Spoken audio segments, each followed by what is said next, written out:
or forcing a rotation from the enemy team. So in a way, I think the DK pick actually fits really well against Alliance's draft in general, and Na'Vi now going to be picking up what I imagine is their secondary support in the Bane. And Bane still great against their lineup in general. You add a lot of disable to your team. You also offer the Enfeeble, which at max level is still 120 flat damage, which is pretty significant. Oh, so it's going to be the Loader Slardar. Whoa. It's one of the heroes that Loader has run, and he's a big fan of. And obviously the Slardar Dazzle combination, if they start to get the ball rolling, it's going to be very hard to stop that ball. Yeah, I think they want the mass minus armor for the DK and the Night Stalker especially, because with just level 1 amp, you almost completely counteract 4 points into Dragon's Blood, because it's 12 armor versus minus 10 from amp, so you're still removing a lot. And if Dazzle gets a nice weave on top of that with Presence of the Dark Lord, good God, the right-click power. It is completely insane, and they didn't have really any initiation up until this point. As Alliance now picking at the Slardar, it is a natural blink carrier, so we could be seeing that. Some people opt to go for like the Vanguard instead, and then go for a little bit later of a blink. Just depends on how Alliance want to try to control the early game. I mean, the final pick for the side of Alliance when it comes out, they obviously still need the secondary support. We have seen them do it before as a tri-lane. The Shadow Demon is there.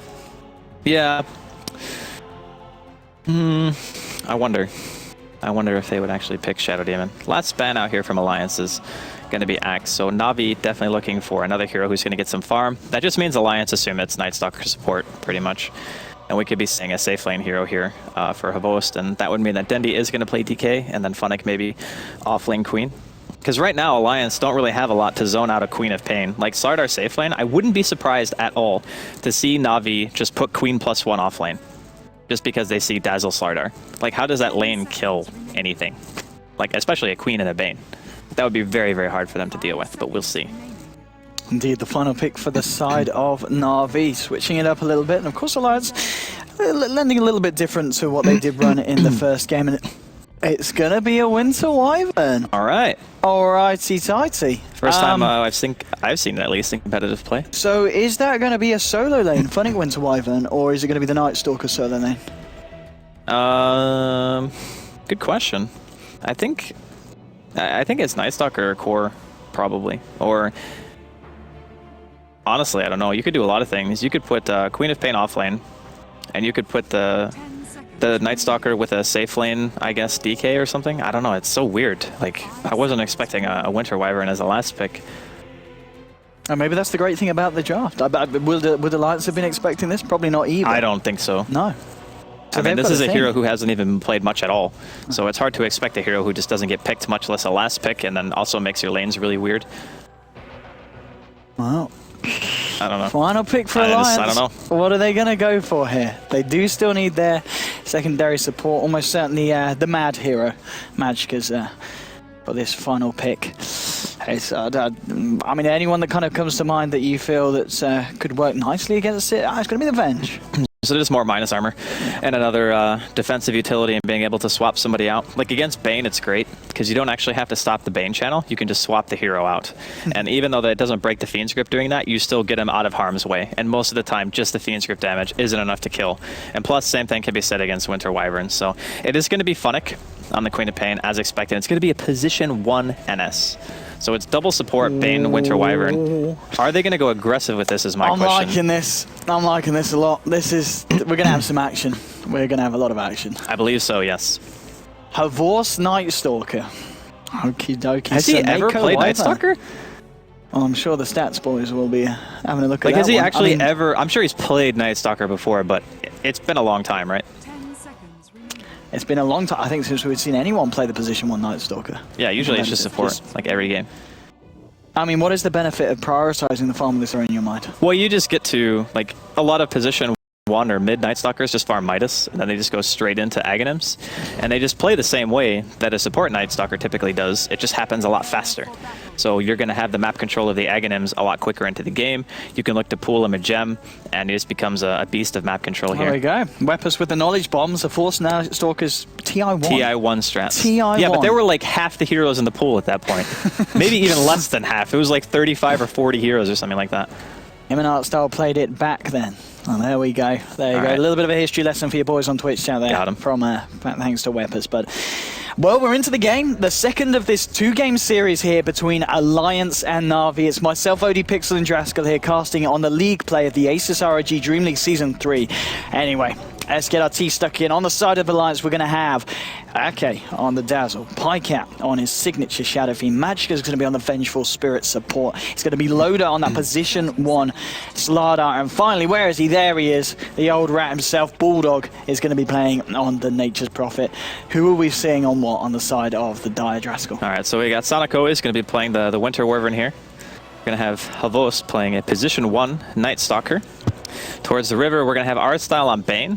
Dendi going to be handling Dragon Knight. And then finally, Funnick is going to be playing the Queen of Pain. And I got to say, man, I really do like Alliance's draft. I think that they were given something that they've shown to be very comfortable with 2 games in a row.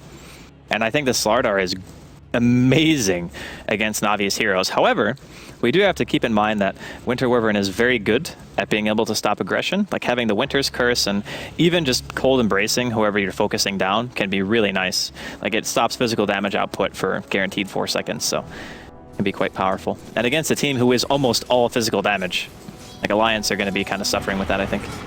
Oh, it looks like it's going to start off with this kind of dual mid lane lineup between the Winter Wyvern, Dragon Knight, and the Pycat and the Magicka. And look at the range, indeed, burning down Pycat, keeping him back out of the lane. The harass is certainly going to be real. Bottom lane, it's Bulldog having a bit of a go here onto Artstyle on the Bane. And they're just trading hits here and keeping each other down. I mean, lane-wise, it's a bit of a funny situation between the two sides. Who do you feel has got the stronger position in this early game stage? As the laning phase continues, I think Alliance will probably get a bit ahead in mid, because Shadow Fiend obviously getting some souls up, that'll be all he needs really to snowball his lane. And I think that's part of the reason why Na'Vi opted to put the Winter Wyvern with him, because eventually the SF is going to get to a point where the DK can't really CS against him anymore. So I think Alliance will eventually win mid. They're obviously going to win top because it's a 2v1. And bottom lane, Bulldog is up against 2 heroes too, but they have transitioned Artstyle out of the bottom lane entirely, and he's now making his way towards mid. Maybe they go for a first blood here. Dendi does not have a stun skilled. Soneko just trying to... Oh, he got spotted by trees, never mind. The jig is up. Artstyle goes back to bottom. Bot lane, Magicka just trying to see if they can catch out Vorst here. Vorst has been left on his own in this lane. This is, I mean, what can we expect to see from this Night Stalker? I mean, what kind of items do you kind of prioritize in the position 1? Is it still the Aghanims, or do you need to build very, very differently? We'll hold that thought, because bottom lane, they're going in onto Bulldog here, Funnick and Artstyle.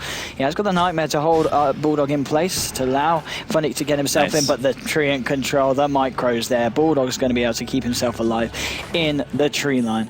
So, position 1 Night Stalker, what are we looking for, Andy? I think his item progression is fairly similar. Like maybe he gets a BKB a little bit earlier into the game because he has to be one of those frontline heroes, but he's not getting the farm, and in fact he might be dying. Yep, Poison Touch, Slithering Crush. There's going to be the TP in from Bulldog. He wants a bit of this First Blood action, and Vorst getting trapped out will go down. First Blood going to Loda there on the Slardar. That's the way that Alliance will be looking to start the game. It's kind of ironic because back in the day, Havos used to say that he was a position 1, but he wasn't really a position 1 because Puppy used to sacrifice him in lanes like all the time. He would put him in like a life stealer and send him to the off lane or something, and they kind of done the same thing, even though it's a different captain now. So Artstyle, unfortunately, feeding Havos to the wolves here. And he's obviously not going to have a good early game at all. I think Na'Vi might want to try to alleviate his situation a bit, as it looks like Sonico and Artstyle are now finally rotating towards top lane, but I think the damage is kind of already done, as that Slardar is pretty much free farming right now. And all they have to do is teleport Bulldog in for a gank and have Magicka TP up, and they can easily turn any engagement. Okay, trading hits here with Vorst. There's going to be a bit of a rotation here up towards the top lane. There's your Void from Vorst down onto Ake, and now in comes Slardar trying to turn it around, but Soneko up to the high ground. There's going to be the Nightmare from Artstyle holding Loda back, but it's actually taken off here, and now they're going to go into Artstyle. Can they find the first kill here, Alliance, in this little skirmish? Ake getting low, but with a heal, keep himself up. Soneko trying to find the damage, but he's pretty damn squishy. Loda moving in, will find them both there with a crush. Double kill for Loda as he clears out Wyvern and the Bane. They might even find a Vorst here as well. He's trying to run away, but with the sprint now, Loda chasing this down. They did lose Ake on the Dazzle, but Alliance, they might be able to find themselves a triple kill here for Loda, and they will do indeed there with the Sprout from Bulldog blocking off NS. Triple kill for Loda. Right. 3 minutes into Standard the game. and lagging. Standard triple kill with lag. Gets a triple kill. I was lagging, by the way, boys. Yeah, that was obviously the kind of concern I had when I saw the supports rotating up is you can never count out Bulldog no matter where he is on the map because he just adds +1 to every gank. And these heroes, like Winter Wyvern has terrible base armor. He's only got 1. Like Bane's a bit more durable, sure, but in that particular engagement, like the Bane's only level 1 still. He doesn't have Brain Sap. He doesn't have Enfeeble. The Wyvern's level 2, but he doesn't have any points in the Cold Embrace yet. So it's like that engagement was still pretty suspect from Na'Vi, and I think their laning phase is kind of breaking down here. They have one person doing well on their team, and that's Funnick. So Funnick, you better buy some boots and a TP because your team is going to need you. Yes, they certainly are indeed, and I mean Loader, he's going to be looking pretty scary after that. I mean, 4 minutes in, if we just have a look at the net worth of Loader actually after that triple kill, let's have a look at the individual heroes. What are we seeing on your Slardar? I'm just saying, he's killed more heroes at this point than some people have CS. Like Navi's safe lane Night Stalker has 3 CS, and Slardar has 4 kills.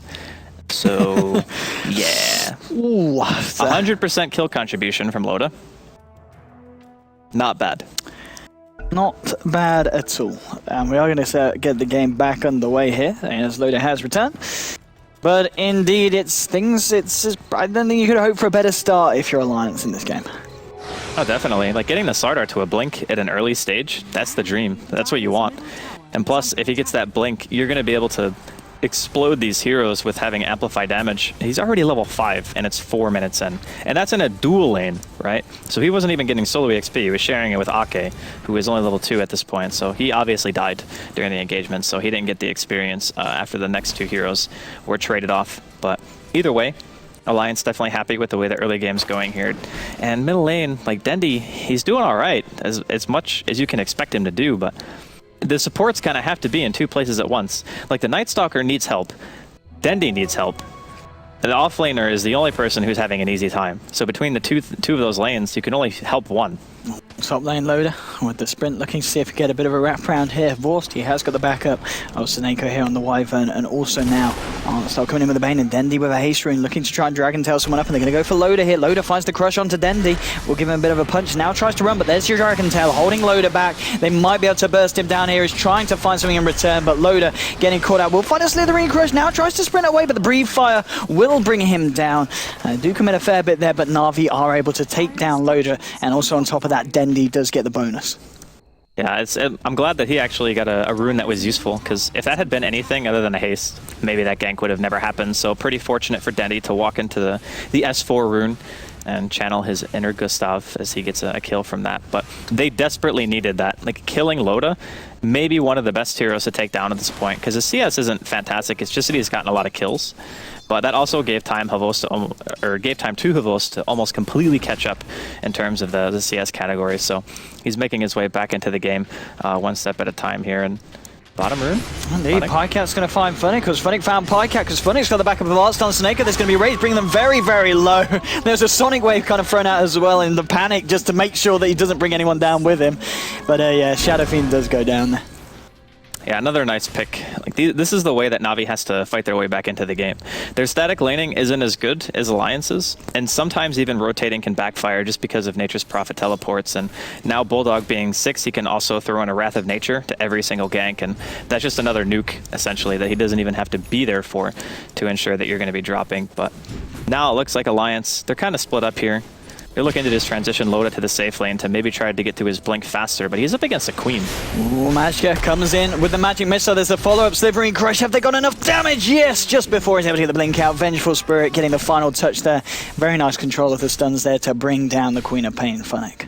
Yeah, very nice stun timing, as you said, and that minus armor, dude. Like, not even having amplify damage. That was just, I think, a level 2 Howl. I think he got level 5 off of the hero dying in the first place. Bulldog, top lane. Bulldog could be in trouble. There is the backup of Ake, though, on the Dazzle, and well, then he realizes that throws a Dragon Tail out, but doesn't want to chase it down. Magka has also TP'd into the lane as well here. Mid lane, Pycat gets nightmared up, but I don't know if Seneko may want to go in, and no, with Admiral Bulldog wrapping around the back, he finds the Nature's Ref onto one. Seneko will be able to fly up to the high ground, looks to TP away. Pycat's trying to get in there with the punches, but oh, it's not in time. Seneko will be able to TP out there. Yeah, really nice play there from the Winter Wyvern. Gets himself out of harm's way, but still, Alliance managing to get a kill on the Queen of Pain even, like bottom. That's still a bit surprising. I don't think he had his treads finished when he got ganked there. Maybe that would have been enough to be able to blink away. But now at the amplified damage, if he gets stunned, he just dies. Like with -7 armor at 7 minutes in, you take so much more physical damage. It's like almost a 30% increase, I think, at this point. But the only person really struggling on the side of Alliance is Ake. Like, he's only level 4 right now. Even Magicka is level 5 and has his Tranquils, whereas Ake is completely broke, as per usual. As he plays the position 20, I guess, if you want to call it that. But things have slowed down, I would say, pretty significantly from the very early laning phase. Indeed. 6 for 3, though, still favouring the side of Alliance. And well, now in the bottom, in the Radiant jungle, art style. Needs to be careful. He's got Funnick backing him up, but there's a lot of the members at the side of Alliance coming in. Loader here with this Invis rune. Who's he going to go for? He's going to go for art style. There's your Slithering Crush. In comes Bulldog. There's going to be a brain snap that slows it down for a little bit, but it's not going to be enough to turn it around. Art style will fall. Funnick will be able to blink himself away out of harm's way. Well, that was not the position that I think he wanted to be in. He got a ward behind the tier 1 tower, so I guess they wanted to try to pressure a bit, but I think Loda will be pretty safe down here, continuing to farm away, getting closer and closer to his blink, and that's going to be one great timing for Alliance, is having a blink Slardar and a Furion. Like, that's just a guaranteed kill on any hero that they catch. Doesn't matter if it's DK, doesn't matter if it's like Night Stalker. Oh, Magicka coming in. But Funnick.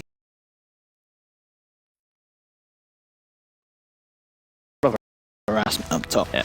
He'll be able to salve up, get himself back into lane, and just continue to try and soak up what XP he can get in this situation. Vorst, how's his farm looking? It's still not amazing. 34 CS, 9 minutes in. If you look at the net worth of the individual heroes, he's still very much down there. Only 2.6k compared to the 4.5s, the 3.9s, the 3.7s on your 3 cores on the side of Radiant. And Loda very nearly finding Funnick there. Well, here comes Bulldog. He's going to try and look for it, and he should be able to get it. He will be able to pick off Funnick here on the Quap. And well, Loda coming in just to create some space to allow Bulldog to get himself out. And Bulldog's going to be fine, but again, Bulldog there just getting himself involved wherever it's needed. Amplified damage plus Fury and profit. No pun intended. I didn't actually. I forgot that actually. Whatever. Yeah. Look, it's fine. Everything's fine. We're fine. But still, the combination between the two heroes is great. And Loda is only around 500. A little bit less than that now, away from that Blink Dagger. He'll probably have it at like 11, 12 minutes, I would imagine. And then you're really going to start seeing a lot more movement from Alliance, I feel. And all this movement just will continue to buy space for Pycat, who is just super aggressively pushing down middle because his team is doing such a nice job that he doesn't have to go anywhere else. Dazzle. Okay, with a cheeky deny there. Pays with his life, though, but... Worth it, man. Worth. Hashtag worth. That's money not going into the pocket of Na'Vi. They do smoke up immediately. It was out of range of the top ward. So maybe they try to go on Pycat here, middle lane. He does not have his mech gold yet. And this is still a hard kill, man. They just queen ultied for that. I don't think they can actually kill him. Oh yeah, especially without the Dragon Knight ult as well. I don't think the damage would be there indeed, with the Buckler and Headdress already on Pycat. Oh, I'm checking out Roshan here. Oh, still hanging in the pit. Blink forward from Funnick. Finds the slow onto Admirable. Oh, sorry, onto Magicka, but Admiral Bulldog's there with the Sprout. Gonna be able to try and turn this. Your blink is now complete on your Slardar. 11 minutes in on top of the treads. So now Loda is going to be very scary. And there we go. Straight away. There's going to be a swap as well, bringing Dendi closer to Pycat. Pycat will be able to claim himself that kill. Blink Dagger revealed, and they make a very quick and easy pick off of Dendi. Poor Dragon Knight, man. Like, he's only got 2 points into the Dragon Blood, so Amplify and level 1 Presence of the Dark Lord actually put him into negative armor. Not many compositions can do that to a DK at this early stage in the game, but for a while I feel Na'Vi are definitely going to have the advantage here, and with the mass minus armor, they are going for Roshan. They don't even need a medallion as they have 3 points since the Wave of Terror and Amp on top of that, and this thing is just going to explode. And I mean, without DK, it's going to be very hard for Na'Vi to contest this, and they won't look to at all. And Roshan will go down to the side of the Radiant, and of course the Aegis will go to Pycat here on the Shadow Fiend, who now does have his complete mechanism. I think they don't stop. I think they just start pushing. Like, honestly, Na'Vi still, like, they need their Queen ulti to be able to fight this, to be able to, like, de-push hard enough to do something. And Sonico is not level 6. Artstyle is level 4 at 12 minutes in. So they don't have Fiend's Grip. They don't have Winter's Curse. All they have is Dragon Knight with his ultimate form and a kind of okay farmed Night Stalker who doesn't even have completed treads. So maybe not that okay farmed. but I think they'll probably just end up trying to trade towers. They do have DK, and maybe they just wanted 2 dragons on the team. Maybe that's why Artstyle picked Winter Wyvern. Mid lane, Artstyle and DK trying to get the push on. There's going to be a bit of aggression coming out from the side of Alliance. As Loader did look for a stun, but then he was there straight away with the Dragon Tail. There's a double damage here on Pycat as they try and chase this one out. Blink 4 for Loader, he catches Denny, and they're going to get blown up. Double kill for Pycat, and they're going to look for more here. Loader trying to chase down Artstyle. I don't know if Artstyle can stop this aggression because Loader gets him nice and close and personal with a Slithering Crush. He's going to let the triple go to Pycat. Loader there with the gentleman play. I don't know if I would have done that. I would have definitely just given him the smack and just taken the kill myself, but interesting to note that Slardar did receive a small buff. His Slithering Crush does a little bit more damage. Now, it's not like game breaking or anything, but I just thought it was funny because that Crush hit the Bane for 351 damage. Pretty heavy nuke, because it is physical, of course, so it gets increased by amplified damage. And, I mean, Alliance look completely on another level in this game. Like Na'Vi, I don't know if they have just kind of fallen off since their last game that they played, or maybe they're a bit demoralized from the decision to try to push their own. Just going to go for a TP. He's going to be fine. Yeah, he's fine. Yeah. They don't have vision there anyway. Loader could smell him, but he was out. He's a fish. He can't smell. Fishes smell. Do they smell? Yeah, they smell like fish. I'm not even gonna. We're not. We're just gonna leave that one alone. All right. Right. Alliance versus Na'Vi. 14 minutes in. 12 for 5. Favouring the side of Alliance. The net worth, it's all there for them. 8k on your Pycat Shadow Fiend. Overall, we're seeing a difference of about 10,000 come out, and 14 minutes in. It's still early days, but that is a big difference between the sides. It's an even bigger difference when you consider the team composition that Alliance have. So they have the rat potential, but Na'Vi in the previous game, they had a lot of methods to deal with the Prophet. This game they have one, and that's Queen of Pain. So Bulldog is going to have an absolute ball of a time unless Dendi manages to get like a Shadow Blade, some kind of item to make it so Bulldog feels less incentive to split push. Because if they don't have a way of jumping on him, he's just going to rat them to death. And that's if he doesn't decide to just straight up fight, which is very uncommon for a Nature's Prophet lineup. But they're actually so far ahead where they could just take a 5-on-5 engagement. Actually got a little bit of a glitch there. If you look at Nightstalk, as Webster's pointing out, he's got the injured animation, even though he's at full health. So maybe kind of showing how Na'Vi feel at this point. That could be. There we go. Push onto the tier 2 now. Fortification will come out from the side of Alliance. Alliance themselves, they're looking for some action on the top lane, trying to get the push on, and their push is arguably a little bit more scary. There's your tier 2 going down now. More money in the bank for Pycat, who's sitting on 3.7k gold, 15 minutes in, on top of Treads, Aquila, and Mechanism. That's ridiculous. It is actually insane, like how much farm he has. And we talked about last game, he didn't have a great start because he was against Queen, but against Dragon Knight, you do whatever you want. Shadow Fiend pretty much can't lose that lane. And that was also with him having a support as well in the beginning. Well, Vorst is going to find Pycat here. Going to lose him with the Void, but he's going to run away and, well, he's going to run back in. Pycat, he's looking for the ult, but he gets crippling feared. The rest of Na'Vi is coming in now with the slow. Maybe they can chase it down. Blink 4 from Funning, but Pycat, he pops the Mechanism. There'll be a nightmare from Artstyle just holding him in place. It doesn't look like Na'Vi will be able to follow up with that, and they're just going to lose a Vorst here on the Nightstalker. Magic is coming in. Magic Missile will be disjointed here by Funnick, but there's the swap onto Dendi. Dendi, Dragon Tails, the Vengeful Spirit, will try and run himself away, but Bulldog, he's found himself Artstyle and will bring down Artstyle. The Sonic Wave did clip Magicka, but it's a 2-for-1 trade so far. In comes Loader, strains the base, finds the Slithering Crush onto Dendi. Pycat going to the high ground. He does, of course, have the Aegis, and he's also got the backup of Ake, so Pycat, he's got no fear at the moment. Yeah, Arctic Burn doesn't really do much to you, but he will eventually die. I think he got taken down by the Splinter Blast. He did, yeah, the old Splinter Blast. So he drops, loses the Aegis. I think it was going to be wearing off anyway, and he goes for the BKB. So that to me says that Alliance don't want to let up the pressure. If he wanted to delay the game a bit, he would have bought like something else, like SNY, Shadow Blade. Any of those items would have been able to accelerate his farm a bit. But going for BKB just means, we just want to win. We'll see. Well, we'll see indeed, because bottom lane, they might lose Bulldog here. He's going to TP out, and they won't lose Bulldog. He's fine. He's fine. He gets the old away. Orchid teleport away. I don't know, man. This game is looking so hard for Na'Vi. Smoke up from Na'Vi. Maybe this is it. Maybe they can catch out Pycat. Pycat, everybody's going on him. Ake, he gets silenced up as well as Havorst heads straight for Ake here. There is an Invis rune on Pycat, and that's going to save his life here. Ake's life looks like it. Is he going to be able to TP out? No, there's the stun for the Dragon Tail. So, yeah. They won. I think they won.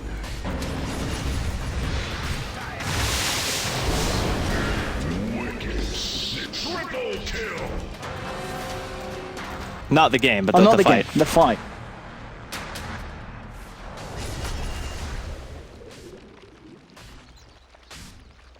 Well, it certainly looks like it. 4 There arrows we go. down. Wait, maybe? We're back. We're back. A 4 down. Yeah. So you know, it's like one of those join the dots, but it's the Connect version the in Dota. dots. Connect the dots. Yeah. You know, this is it in Dota. So you guys at home can just imagine what happened. You can there. play along. It's like a choose your own adventure, but it actually chooses the adventure for you just 30 seconds in That the was future. a sense of team fight for Na'Vi fanboys. Yes. That's what. See, you know, we're a very caring community here. Alliance Magica looks like he might die here. I think he will die. Yeah, Maybe Dendy's coming. super dead. He did die there, so a little bit of a come up there against the side of Alliance, but still, obviously off the back of that team fight, Alliance are looking pretty good. Well, yeah, you go in and you commit that heavily in the jungle to try to kill like a support, and Bulldog casually just picks off another one of your heroes if he's able to be on his game. A max level presence of the Dark Lord now, that's another.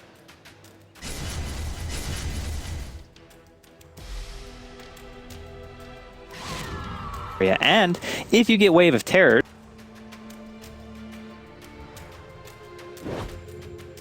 That's armor. basically what I'm saying is, like, once you get to positive armor, you're just all.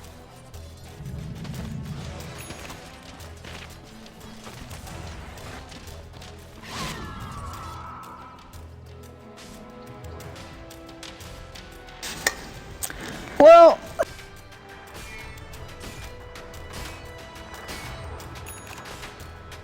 And since I can't really tell what's going on and who's killing,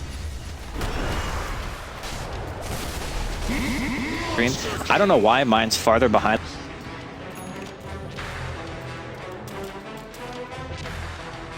apparently it's a dominating streak of a Bulldog.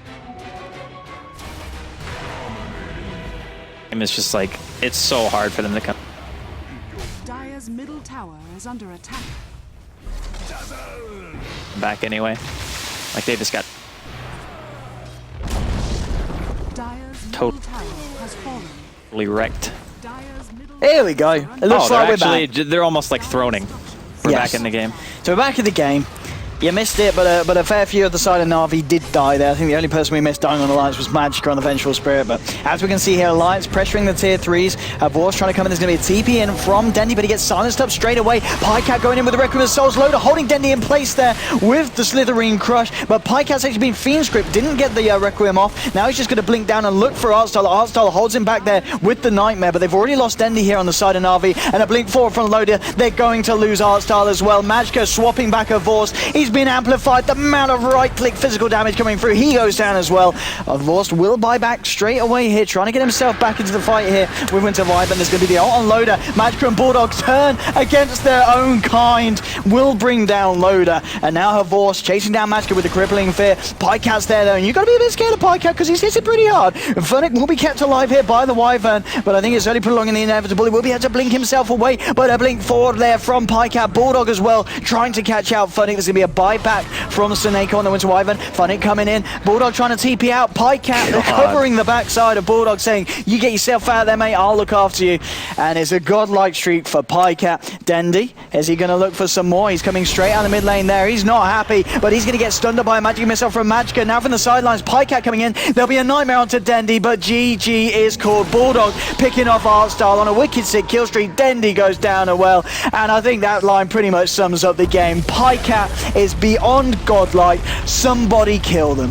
My god, that was so much more one-sided than I thought it would be. But it all came down to the laning phase, I feel. Like, they had 2 lanes that were pretty much guaranteed to lose, and they were doing it against a team that they couldn't even really counter the ret. Like, the only way they were going to be able to deal with the Nature's Prophet is if the DK